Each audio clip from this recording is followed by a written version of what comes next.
За сайн байцгаана уу. Та бүхэндээ өнөөдрийн мэндийг хүргэе.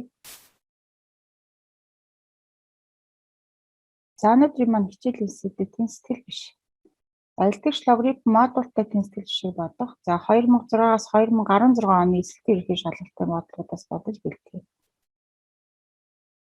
За бодлогуудаа харъя. За 2014 оны бодлого байна. За мөн. За 2019 оны бодлого байна. За энэ тэнцэтгэл жишээ бодоорой гэсэн. За дараагийн бодлогод 2016, 2008, 2012 онд ирсэн тэнцэтгэл гишүүдийг бодож тайлбарлая.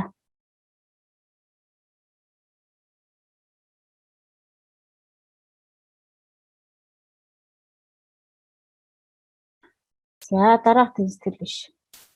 За хариулт нь бол ийм хариултан дээр гарсан байна. За энэ бодлогыг бодохын тулд бодлогын аргыг харъя. За 2x-1 логарифм функцийн тэнцэтгэл тодорхойлогдох мужил тэгээс их байх ёстой. За тэгэхээр x нь тэг 15-аас их буюу тэг 15-аас нэмэх хязгааргүй завсар тодорхойлогдох мужил байх нэ. За одоо тэнцэтгэл шиг бодохын тулд ижил суурьтай болгоно. За тэг 15 гэсэн суурь 2-1-ийг арвтын баталгаар руу шилжүүлэх ижил суурьтай боллоо. За тэгээд ижил суурьтай учраас одоо аргументыг авч бодъё. Тэгэхээр аргумент батгахаас өмнө тэг 15 гэсэн суурь 1-ээс бага учраас илтгэгчид шилжихдээ тэмдгийг бол эргүүлнэ. Эргүүлнэ гэдэг маань 5-аас одоо их гэж хэлсэн бол одоо 5-аас бага болж иргэнэ гэсэн. За 5-аас бага буюу тэнцүү 2x-1 гэж хэрэглээ. За 2x нь 6-аас бага буюу тэнцүү. За x нь 3-аас бага буюу тэнцүү. За ингээд тодорхойлогдох мужил тэг 15-аас нэмэх хязгааргүй.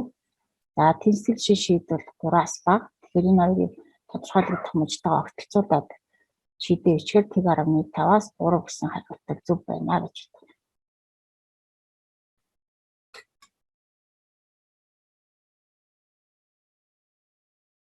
За дараагийн бодлого модультай тэнцэтгэл жишээ.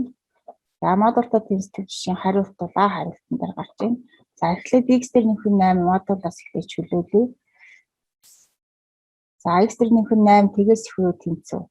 За тэгвэл модулаас чөлөөлөхөөр нэмэх модуль энэ нэмэх алцаад чинь гэсэн үг. Тэгэхээр x дээр нэмэх 8 нэмэх 1 тэг 3-аас бага. За эндээс бодохоор x нь хасах 8-аас их буюу тэнцүү. За x дээр нэмэх 9-ийн модуль бол 3-аас бага гэж бодогдож байна. За дараагийнх нь x дээр нэмэх 8 тэгээс бага гэж үзэх юм бол модулын тэмдэг хасах алцаад. За хасах x хасах 8 нэмэх 1 нь 3-аас бага. За энэ модуль дотроо байна.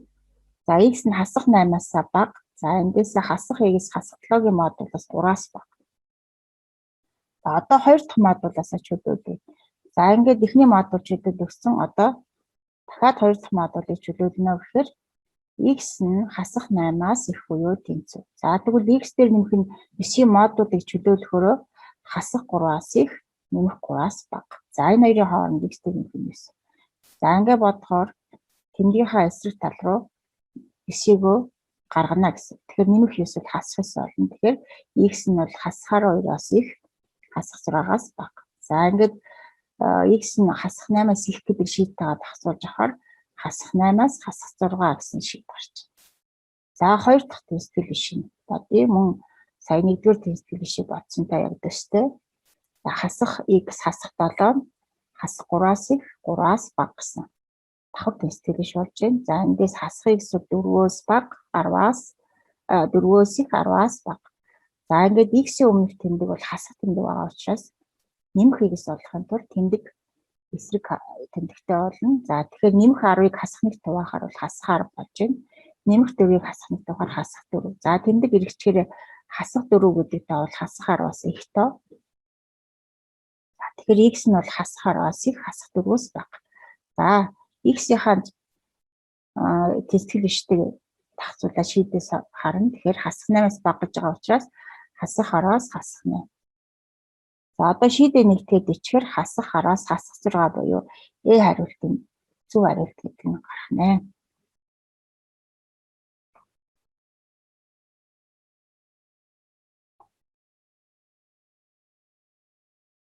За дараагийн тэнцвэр шиг харъя. За би хариултны зөв хариулт гэж гарсан байна. 2016 оны бодлого байгаа илтгэгч тэнцвэр биш. За илтгэгчийн тэнцвэр шиг бодохын тулд энэ суурийг илтгэгчийн суурийг бол ижил болох хэрэгтэй. За тэгэхээр 4-ний 1 суурьтай байна. Нөгөө талд нь 64 суурьтай. За тэгэхээр 4-ний 1 суурийг 4-ийн хасах 1 зэрэг гээд суурь 4 суурьтай болгоё. За тэгэхээр хасах тэмдэг хаалтны өмнө бичээд хасах x квадрат нэмэх нь 1-с нэмэх нь 3 хаалтан дотор бичнэ. За 64 гэдэг бол 4-ийн 3 зэрэг. За суурьуд ижил 4 гэсэн суурь болсон учраас зэргийн илтгэгчээ аваад бодно. Тэгэхээр x квадрат хасахыг нэмэх болж байна. Хасах хаалт задрахаар хасах x хасах 3 3-аас их. За одоо 3-ыг тэмдгийнхаа хэсэгт гаргахаар хасах 3-аас хасах 3 гэхээр хасах 6 болж байна. За ингээд квадрат 3 гишүүнтийн x1 2-ыг олохоор x1 нь бол 3, x2 нь бол хасах 2 гэж бодогдож байна. За эндээс централ бодохын тулд x-ээс хасах нь 3, x дээр нэмэх нь 2 тэгээс их гэдгээс хариу бол хасах хязгааргүйгээс 2, 3-аас нэмэх хязгааргүй гэсэн шийдээр зөв хариу гарах нэ. За дараагийн мөн тэнцвэр шиг харъя. За энэ тэнцвэр шиг бүхэл дан шийдвүүдийг олгож байна. За хариулт нь C гарсан байна. За хэрхэн C гарч байгааг бол тайлбарлая. За модультай тэнцвэр биш учраас эхлээд модулаа чөлөөлнө. Тэгэхээр модуль чөлөөлөхийн тулд x квадрат хасах 9 тэгээс их гэж авахаар x квадрат хасах 9 нэмэх нь 3-аас хасах 1 тэгээс бага гэсэн нэг тэнцвэр шиг бодно. За дараа нь модуль x квадрат хасах 9 тэгээс бага гэж бодохоор тэндийг хасах хаалт задлана. Тэгэхээр 9-ээс хасах нь x квадрат нэмэх нь 3x хасах 1 тэгээс бага. За ингээд нэгдүгээр тэнцвэр шиг за x квадрат хасах нь 9-ийг бол томьёогоор x-ээс хасах нь 3, x дээр нэмэх нь 3 тэгээс ихэд. За x квадрат дээр нэмэх нь 3x төсөөтэй гишүүдийн нэмэлтээр хасах 10 тэгээс бага. За ингээд квадрат 3 гишүүд.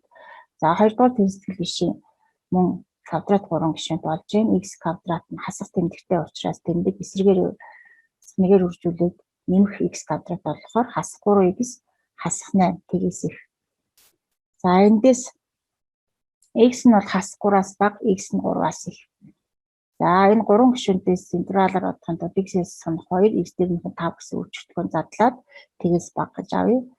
За одоо x-ээс нь 3, x дээр нь 3 тэгээс бага гэснийг бол бодохоор x нь хасах 3-аас их 3-аас бага гэж гарна. За энэ тэнцвэр бишээсээ болохоор x-ээс хасах нь 4.7, x дээр нэмэх нь 1.7 гэсэн үржигдэлгүй задлаад тэгээс их гэж бодох юм. За эндээ шийдээ харахаар хасах 5-аас хасах 1.7-гийн хооронд. За энэ шийдвэр дотроос бүхэл тоо нь тэгэхээр хасах 4, хасах 3, хасах 2 гэсэн C хариултыг тоонод бүхэл шийдэх нэ. За 5 дахь бодлого. Тэг 100-ны 4 тэгээс бага буюу тэнцүү 5-ны 1 x-ээс нь 2 бас бага буюу тэнцүү. За 25-аас бага гэсэн тэнцвэр шиг бодорой гэсэн бодол гэдгийг. За хариулт бол D хариултан дээр 100 гарч байна. За яаж бодолтой их гэхээр мөн сайн төвчийн бодлогоч илтгэгч тэнцвэр бишээ суур ижил байх хэрэгтэй гэж бодолтоос. За 100-ны 4 гэдэг тог энгийн бутархаагаар 100-ны 4 гэдэг тог. За 5-ын хасах 2 зэрэг. 100-ны 4 бол хураагт хараа 25-ны 1 болно. 25 гэдэг тоо бол 5-ын 2 зэрэг. За 25-ны 1 учраас 5-ын хасах 2 зэрэг болчихно. За 5-ны 1-ийг 5-ын хасах 1 зэрэг гэж үзэхээр энэ зэргүүдийн тэмдгүүд бол өөрчлөгдөж хасах x нэмэх 2 бол. За мөн 25-ын 5-ын 2 зэрэг. Ингээд суурьуд бол бүгд 5 суурьтай боллоо. Одоо зэргийн илтгэгчүүдийг аваад бодъё. Тэгэхээр хасах 2 их буюу тэнцүү, хасах x дээр нэмэх нь 2, 2-оос бага. За эндээс тэмдгийнхаа эсрэг талд гаргана. Хасах 2 гэхээр хасах 4, 2-оос 2-ыг хасаад тэг. За энд хасах x байгаа учраас нэмэх x болохын тулд хасах 1 хуваагаад өгнө. Гишүүн бүрийг. За ингэхээр тэгээс их x 4-өөс бага буюу тэнцүү. За ингээ хариулт бол D хариултан дээр зөв гэж гарч байна. За саяны бодсон бодлогод бол 2008, 2009, 2012, 2014, 2016 оны бодлогуудыг бодлоо. За бүгд амжилт хүсье.